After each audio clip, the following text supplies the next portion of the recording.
खबरों में बात अब छत्तीसगढ़ की राजधानी रायपुर में आज सुबह ईडी की टीम ने कृषि कारोबारी विनय गर्ग और उनके सहयोगियों के कई ठिकानों पर छापेमारी की। रायपुर के अलावा भिलाई, दुर्ग और बिलासपुर में भी यह कार्रवाई की गई। सूत्रों की अगर माने तो पूर्ववर्ती कांग्रेस सरकार के कार्यकाल में विनय गर्ग ने डीएमएफ के अंतर्गत होने वाले कार्यों के तहत कोरबा, जांजगीर चांपा सहित कई जिलों में पेस्टिसाइड, कृषि उपकरण और अन्य कृषि सामग्री की सप्लाई का काम किया था। उस दौरान डीएमएफ में सैकड़ों करोड़ का घोटाला सामने आया था, जिस वजह से आईएएस रानू साहू को भी गिरफ्तार किया गया है। उसी मामले में जांच के सिलसिले में ईडी ने अब विनय गर्ग और उनके सहयोगियों के यहां छापे मारे हैं।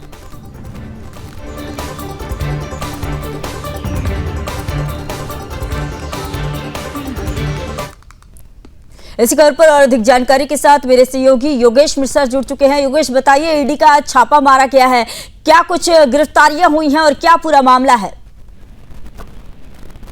देखिए, बहुत लंबे समय से छत्तीसगढ़ में विशेष रूप से अगर ईडी की कार्रवाई की बात करें तो लंबे समय से डीएमएफ मामले को लेकर के, कोल मामलों को लेकर के, शराब मामलों को लेकर के एक के बाद एक कार्रवाइयां यहाँ होती रही हैं। और इसी कड़ी में आज सुबह से ही रायपुर, दुर्ग, भिलाई, बिलासपुर यहाँ पर जो है कई ठिकानों पर ईडी की टीम ने छापेमारी की है।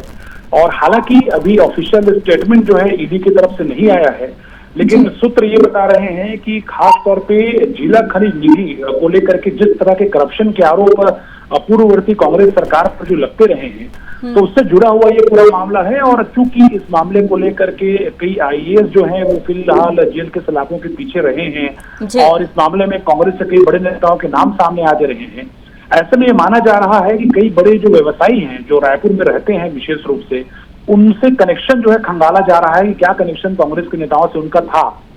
और जिस तरह से डीएमएफ को लेकर के आपको भी पता है कि जिले में विकास की मूलभूत संरचनाओं को सुचारू रूप से चलाने के लिए डीएमएफ का उपयोग होता है, फंड का उपयोग होता है, लेकिन छत्तीसगढ़ में ऐसा नहीं हुआ, ये आरोप लगते रहे। तो इसी कड़ी में बड़ी कार्रवाई एक बार फिर ईडी ने की है। हालांकि कुछ देर के बाद जब इन्फोर्समेंट डायरेक्टर जो है जब ऑफिशियल स्टेटमेंट साझा करेगा तो हो सकता है कई चौंकाने वाली जानकारियां सामने आ जाए, लेकिन फिलहाल ईडी।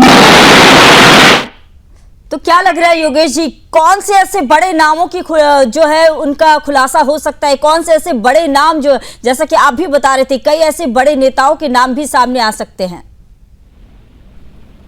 देखिए, जब 2023 में छत्तीसगढ़ में विधानसभा चुनाव हुआ था तो उससे पहले हमने देखा था कि पूर्ववर्ती कांग्रेस सरकार पर कई तरह के आरोप लगते रहे हैं, चाहे वो शराब मामले को लेकर हो, चाहे पीएससी मामले को लेकर हो, चाहे डीएमएफ के मामले को लेकर हो। और इन सभी मामलों में जितनी जो सेंट्रल एजेंसीज है उनके द्वारा कार्रवाई लगातार किया जाता रहा है। अभी अगर वर्तमान में हम बात करें तो जो रायपुर से पहले महापौर रहे हैं, इससे पहले मोहम्मद एजाज ढेबर, उनके भाई अनवर ढेबर भी अरेस्ट इस मामले में हुए हैं। इसके अलावा और अन्य मामलों को लेकर बात करें तो पूर्व मुख्यमंत्री भूपेश बघेल के बेटे चैतन्य बघेल भी अरेस्ट इस मामले को लेकर हैं। तो ऐसे अनेक मामले हैं जिसके तार एक दूसरे से जुड़े हुए हैं। ऐसे में किस तरह से कनेक्शन रहा है इन मामलों में एक दूसरे के प्रति, क्या व्यवसायी जो है पूर्णतः लिप्त थे ऐसे मामलों में, नेताओं के टच में थे, और क्या डीएमएफ जो सरकारी पैसा होता है, जो आम जनता का पैसा होता है, क्या उसमें। ठीक है योगेश जी, बहुत धन्यवाद, आपने जानकारी दी। और लगातार जो है इस मामले पर आप बने रहिए, क्योंकि देखिए बहुत बड़ा जो है खुलासा हो सकता है आगे आने वाले समय में।